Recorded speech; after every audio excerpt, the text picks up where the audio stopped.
Amaia, zenbat diru geratzen zaigu potean, asteko erosketa egiteko?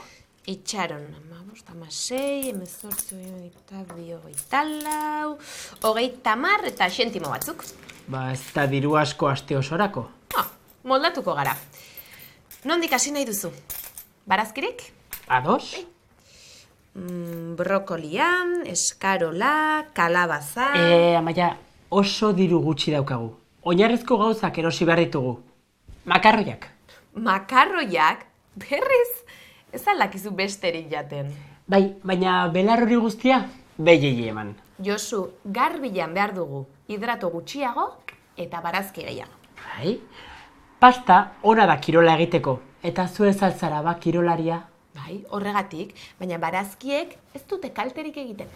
Ez, baina aurreko asteko erosketa oso xelebrea izan zen. Denak kapritxoak. Olagarroa, patea, ardo zuria eta errematatzeko izozkiak.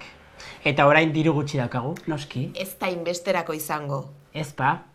Baina gaur dena barazkiak aurreko asteko gehiegikaria arintzeko. Eta zuk makarroiak, gosaltzeko, bazkaltzeko eta afaltzeko makarroiak eta kito. Hori ez da egia. Espagetiak ere ikareko ditugu. Babua. Tira, jarrai dezagun zerrendarekin. Bai, baina makarroiak bai mesedez. Ados. Eta fruta pixka bat, sagarrak, laranjak... Edari pixka bat ere bai. Laizter festatxo bat izango dugu etxean. Josu, ez dago dirua horretarako. Ai, pazientzia.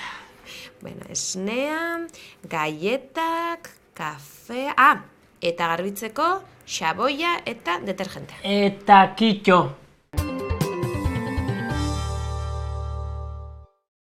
Mugitu beharra daukagu. Bestela dendak itxi egingo dituzte. Bai, nora joan nahi duzu?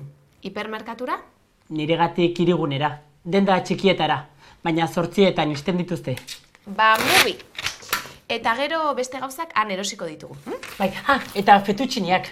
Ai, pazientzia. Arratsaldeon, sekulakoa gertatu zait, begira. Bai, gero kontatuko diguzu, bai, preseka gabiltza. Etorri nahi duzu gurekin erosketak egitera? Ez, oraintxe etorri nahi. Gero arte orduan june. Barkatu,